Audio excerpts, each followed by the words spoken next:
नमस्कार, सी न्यूज भारत के इस न्यूज बुलेटिन में मैं अखिलेश पांडे आप सभी का स्वागत करता हूं।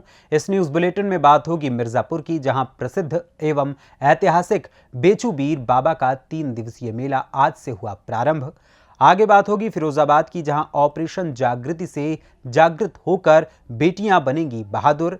साथ ही बताएंगे कि सूरजपुर कलेक्टर ने धान उपार्जन केंद्रों का किस प्रकार किया निरीक्षण। और भी तमाम खबरों पर आइए विस्तार से करते हैं चर्चा। खबर मिर्जापुर के अहरौरा से है, जहां भूत प्रेत बाधाओं से ग्रसित एवं पुत्र रत्न प्राप्ति हेतु प्रसिद्ध एवं ऐतिहासिक बेचू वीर का मेला मंगलवार से प्रारंभ होकर गुरुवार को एकादशी की सुबह मनरी बजाने के साथ समाप्त होगा। सैकड़ों वर्ष पुराना अति प्राचीन बेचूबीर का मेला अंतर प्रांतीय होने के कारण मेला क्षेत्र में प्रत्येक दिवस लाखों श्रद्धालु उपस्थित होते हैं, जिनकी व्यवस्था हेतु पानी के टैंकर प्रशासन द्वारा सुरक्षा की दृष्टि से 4 जोन में विभक्त कर विभिन्न थानों के सब इंस्पेक्टर, कांस्टेबल एवं पीएसी की व्यवस्था की गई है। काफी भीड़ होने के कारण मंडलीय चिकित्सीय व्यवस्था के साथ साथ फायर ब्रिगेड की टीम मेला परिक्षेत्र में मौजूद रहती है। मेला प्रारंभ होने से पूर्व क्षेत्रीय दुकानदार एवं स्थानीय लोग पहुंचकर अपनी जगह सुनिश्चित करने हेतु मेला परिक्षेत्र में डेरा जमा लेते हैं। बेचूवीर बाबा धाम से 3 किलोमीटर पहले भक्सी नदी, जहां श्रद्धालु स्नान कर बेचूबीर बाबा के दर्शन करते हैं, वहां पर महिलाओं को वस्त्र बदलने हेतु कायनात सुरक्षा एवं प्रकाश की व्यवस्था की गई है। अहरौरा नगर के पश्चिम छोर स्थित लगभग 12 किलोमीटर दूर नक्सल प्रभावित क्षेत्र ग्राम सभा बरही में पड़ने वाला ये ऐतिहासिक मेले में काफी दूर दराज के श्रद्धालु उपस्थित रहते हैं।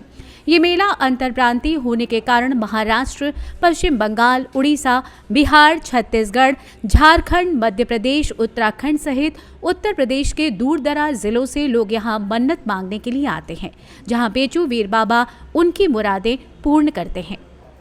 आइए जानते हैं इस विषय में पुजारी ब्रजभूषण यादव का क्या कुछ कहना है। क्या नाम है पुजारी जी आपका?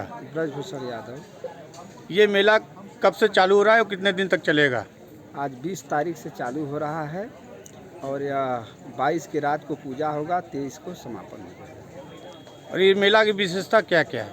विशेषता यही है कि जो भी भक्त यहाँ आते हैं अपनी मन्नत लेकर के वो पूरा करते हैं बाबा, और भूत प्रेत व्यवधान को दूर करते हैं। कहाँ से लोग आते हैं?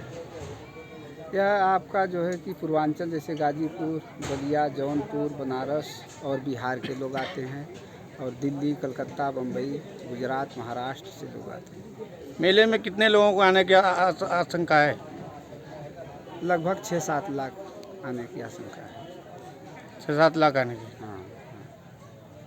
ये किधर पड़ता है बाबा धाम बेचूबीर? बाबा धाम ये मिर्ज़ापुर ज़िले में है, अहरौरा थाना के अंतर्गत पड़ता है, और इस गांव का बरही गांव नाम है।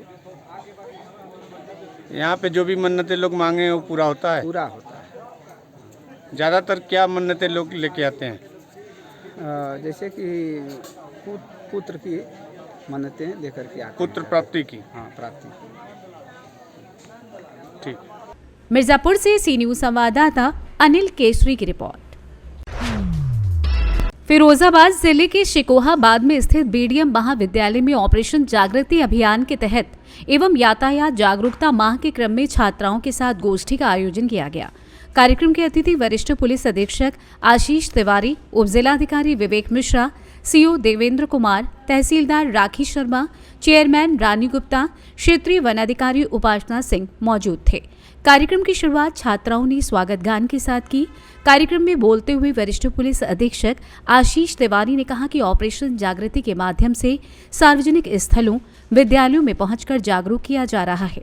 उम्मीद है बेटियां जागृत होकर बहादुर बनेगी। एसएसपी ने कहा कि महिलाओं और बालिकाओं के प्रति अपराधों में कमी लाने एवं महिलाओं में सामाजिक जागरूकता पैदा करने के उद्देश्य से जिले में ऑपरेशन जागृति अभियान चलाया जा रहा है। इसमें साइबर अपराधों, शिक्षा एवं महिला संबंधी अपराधों को लेकर चर्चाएं की जा रही हैं। प्राचार्य प्रोफेसर गीता यादवेंदु ने काव्य पाठ के माध्यम से सभी को मंत्रमुग्ध कर दिया। कार्यक्रम का संचालन डॉक्टर नीलम द्वारा किया गया।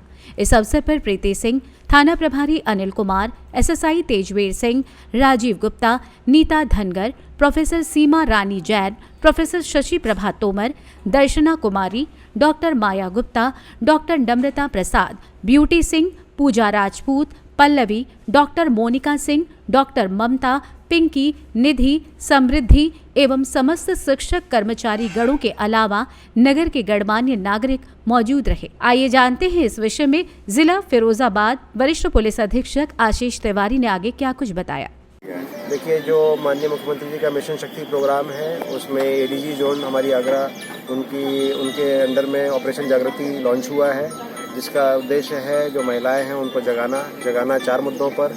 एक तो ये कि कई बार हम देखते हैं कि ज़मीन नाली खड़ंजे के विवादों में महिला अपराधों की एफआईआर लिखवा दी जाती हैं, उसमें फर्जी एफआईआर वगैरह जो है उसके लिए जागरूक करना कि ऐसा ना करें। जो इनफैक्ट जो सही अपराध हों उसमें बिल्कुल चुप्पी तोड़े खुलकर बोले, उसमें एफआईआर बिल्कुल दर्ज कराएं और उसमें जो पुलिस है विधिक कार्रवाई भी करेगी। दूसरा, इसमें साइबर बुलिंग के बारे में बताया गया कि जो आजकल हम इंटरनेट पर देखते हैं लोग फ़ोटो वगैरह लगा देते हैं, वो सब अपराध है, स्टॉकिंग करना अपराध है। उसके बारे में जागरूकता की गई कि जो हमारे नए लड़के हैं या जो नवयुवक हैं वो इस चीज़ को जानें और कानून को हाथ में ना लें।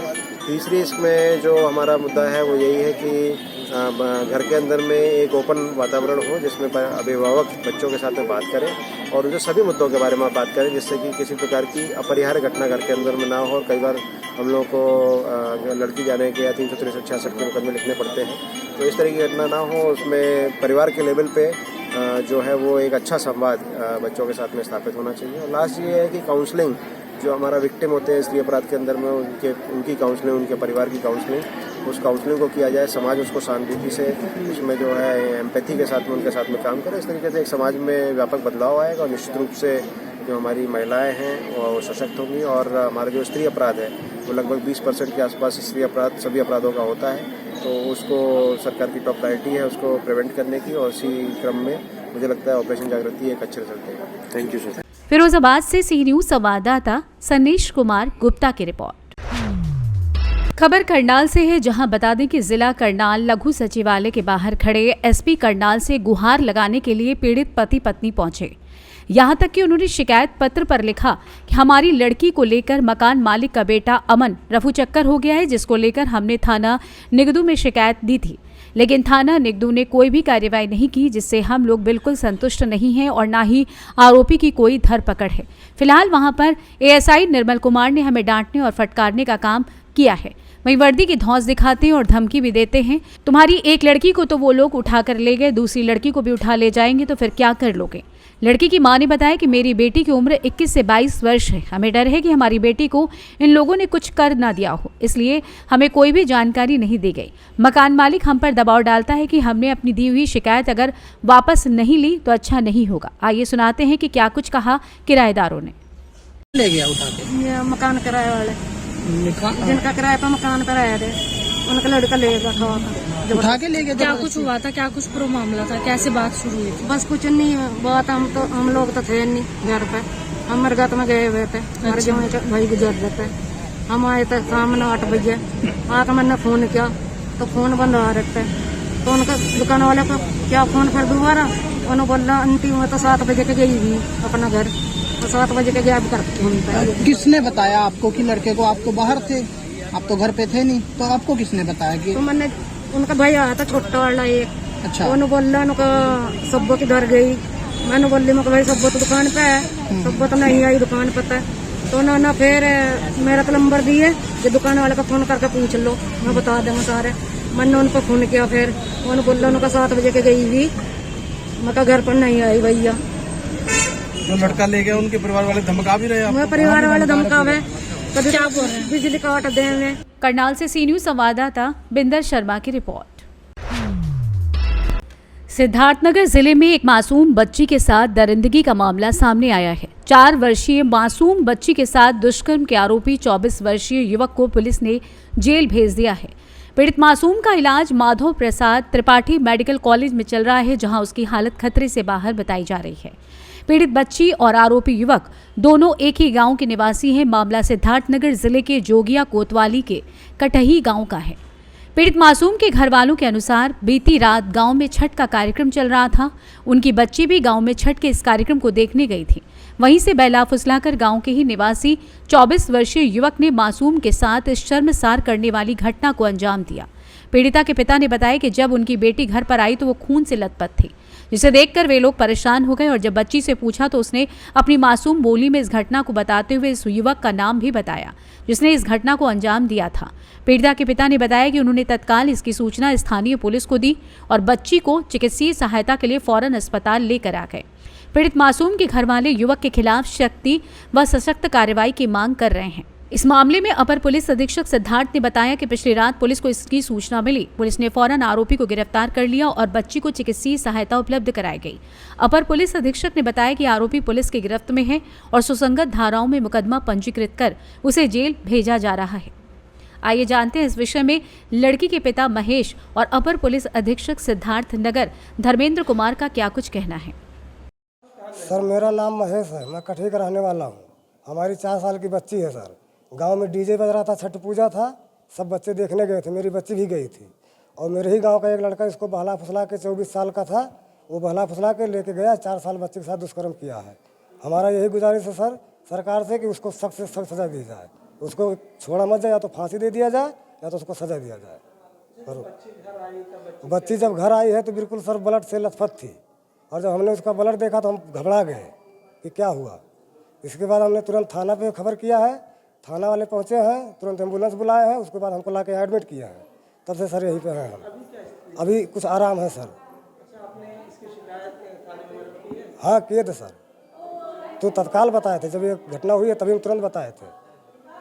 बल्कि बच्ची हमारी होश में थी, उस लड़के का नाम भी बताई है, हमने उसको रिपोर्ट भी लिखवाया, सब कुछ कराया सर।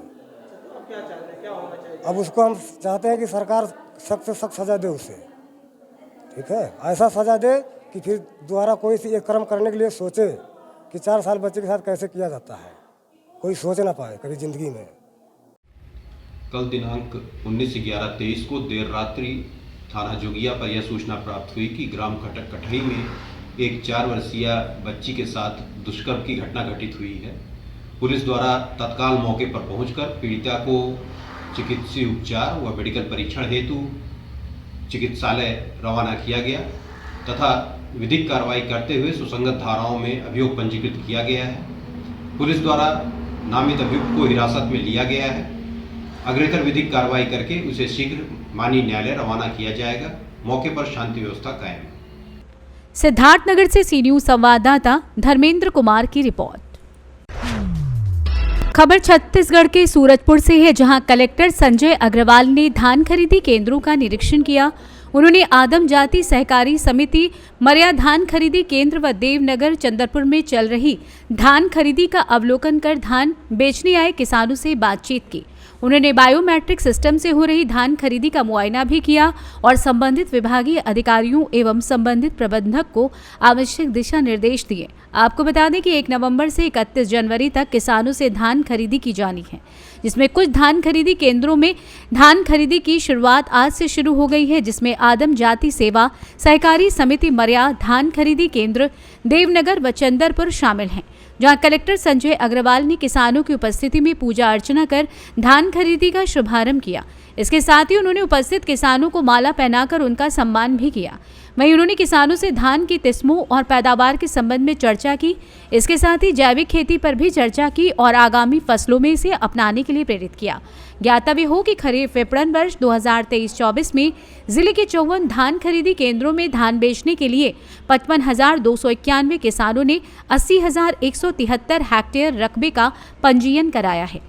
किसानों को सुविधा पहुंचाने की दृष्टि से जिला प्रशासन की अनुशंसा पर जिले में 2 नए खरीदी केंद्र कुरीडीह और सावारावा में खोले गए हैं।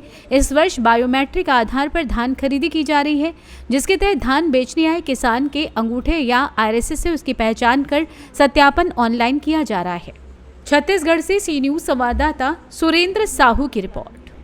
फिलहाल के लिए इस न्यूज बुलेटिन में बस इतना ही। देश दुनिया की तमाम खबरों के लिए देखते रहें सी न्यूज भारत। हर खबर आपके साथ, आपके हाथ।